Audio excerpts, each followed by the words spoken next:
अद्वितीयता से भरा गया एक सच्चा रैग्स टू रिचेस किस्सा। धीरजलाल हीराचंद अंबानी निर्बाधक रूप से भारत के सबसे उद्यमी रहे हैं। एक गुजराती परिवार में जन्मे धीरूभाई ने 16 वर्ष की आयु में यमन जाकर बेस एंड कंपनी के डिस्पैच क्लर्क के रूप में काम किया, जहां से उन्होंने अपना कारोबारी सफर शुरू किया। उन्होंने कभी भी पारंपरिक रास्ते का पालन नहीं किया और उनके व्यापार रणनीतियों के लिए उन्हें अक्सर निशाना बनाया गया, जिसके कारण उन्होंने अपने जीवन के दौरान सदैव विवादों का सामना किया। धीरूभाई स्कूल ऑफ मैनेजमेंट ने दृढ़ता से यह माना कि एकमात्र वस्तु वे थीं जो मायने रखती थीं, वह अंत परिणाम थे और जिनके लाभ सीधे रूप से शेयर होल्डर्स को पहुंचते थे। धीरूभाई अंबानी, जिन्हें धीरजलाल हीराचंद अंबानी भी कहा जाता था, एक भारतीय व्यापार उद्यमी थे जिन्होंने रिलायंस इंडस्ट्रीज को बनाया, एक विशाल पेट्रोकेमिकल, संचार, ऊर्जा और वस्त्र संघ का संगठन जो भारत का सबसे बड़ा निर्यात करता था, और यह पहली ऐसी निजी भारतीय कंपनी थी जिसने फॉर्च्यून 500 सूची में शामिल होने का दावा किया। 28 दिसंबर 1932 को उनका जन्म गुजरात के चोरवाड़ में एक ग्रामीण शिक्षक और उनकी पत्नी के घर हुआ था। 17 वर्ष की आयु में उन्होंने एडेन, येमेन में एक वाणिज्यिक कंपनी में क्लर्क की नौकरी शुरू की। 1968 में उन्होंने भारत लौटकर अपनी खुद की मसाला व्यापार कंपनी रिलायंस कमर्शियल कॉरपोरेशन स्थापित की। बाद में उन्होंने वस्त्र, सिंथेटिक फाइबर, पेट्रोलियम रिफाइनिंग और अन्य उद्योगों में विस्तार किया। अपने विचारों और व्यक्तित्व के साथ उन्होंने 1977 में रिलायंस को सार्वजनिक किया, जिससे लाखों निवेशकों को आकर्षित किया। उनकी पूर्व दृष्टिकोण और उत्साही व्यापार विधियों के लिए वे प्रसिद्ध थे, साथ ही उनकी योजनाबद्धता से ब्यूरोक्रेटिक रुकावटों और बाजार समस्याओं को पार करने की क्षमता के लिए भी।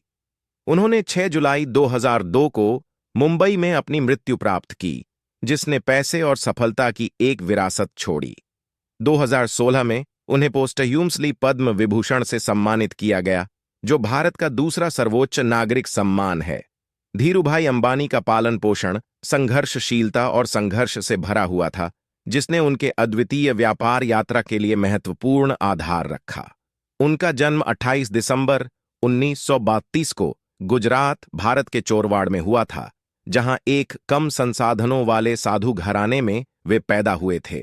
वित्तीय कठिनाइयों के बावजूद अंबानी का व्यापारिक आत्मा उनकी छोटी आयु में ही चमक रही थी। उनके स्कूल के दिनों में उन्होंने माउंट गिरनार पर जाने वाले तीर्थयात्रियों को स्नैक्स बेचकर व्यापार में विशेष रूप से रुचि दिखाई। उनकी अदृश्य जिज्ञासा और प्रेरणा ने उसे युवा आयु में ही कई अवसरों की ओर बढ़ने के लिए प्रेरित किया और व्यापार की जटिलताओं को समझने की क्षमता दिखाई। धीरूभाई के क्रांतिकारी दृष्टिकोण और सफलता की अविचल पूर्णता ने उसे भारत के महान संघों में से एक, रिलायंस इंडस्ट्रीज, की नींव रखने में मदद की। उनकी रैग्स टू रिचेस कहानी और आविष्कारात्मक व्यापार शैली आने वाली पीढ़ियों को प्रेरित करती हैं, जो भारतीय कॉरपोरेट पर्यावरण पर अनमोल प्रभाव छोड़ती हैं।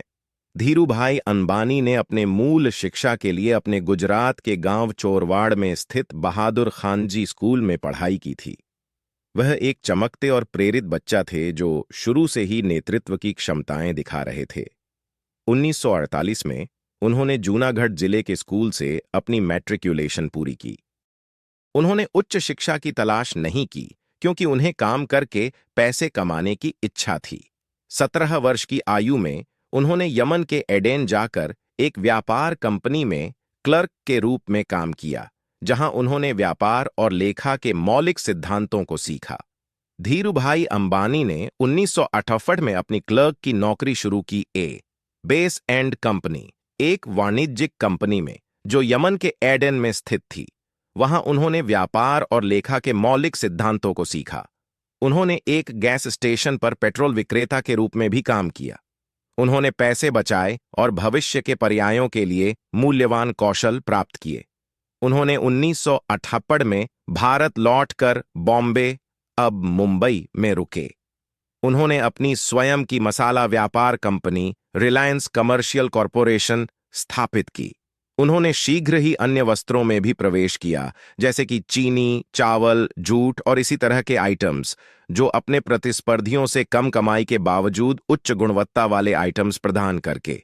उनकी कंपनी शीघ्र ही फ्लॉट दी और उन्होंने एक विश्वसनीय उपभोक्ता बेस तैयार की।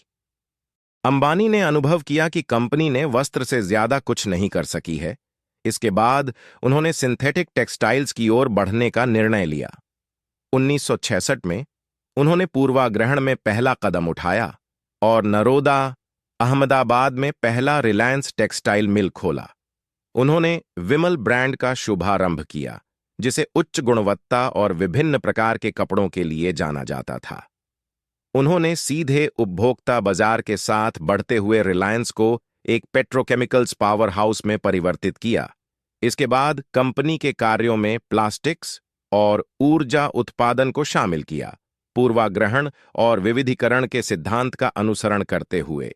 उन्होंने दूरसंचार, मीडिया, खुदरा और वित्तीय सेवाओं के क्षेत्र में भी कदम रखा। उन्होंने भारत और विदेश में विश्वसनीय विनिर्माण और अनुसंधान सुविधाएं स्थापित की।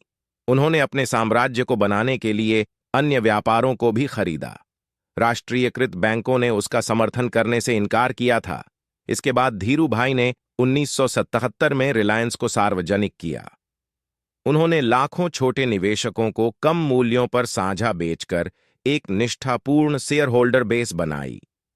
उन्होंने उन्हें उदार लाभांश और बोनस स्टॉक भी प्रदान किया। उन्हें सामान्य भारतीय निवेशक को स्टॉक मार्केट की ओर से पहुंचने में सहारा देने के लिए श्रेय जाता है। धीरूभाई अंबानी का निधन 6 जुलाई 2002 को मुंबई में हुआ था, जिसकी एक भारी स्ट्रोक के कारण हुआ था।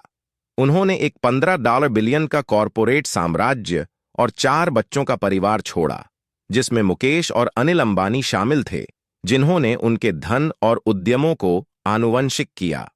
उन्होंने लाखों स्टॉक होल्डर्स और कर्मचारियों का भी एक उत्कृष्टता विरासत छोड़ी, जो उन्हें मेंटर और नेता के रूप में देखते थे। 2016 में उन्हें उधारीबूट पद्म विभूषण से सम्मानित किया गया, जो भारत का दूसरा सर्वोच्च नागरिक सम्मान है उनके व्यापार और उद्योग के लिए।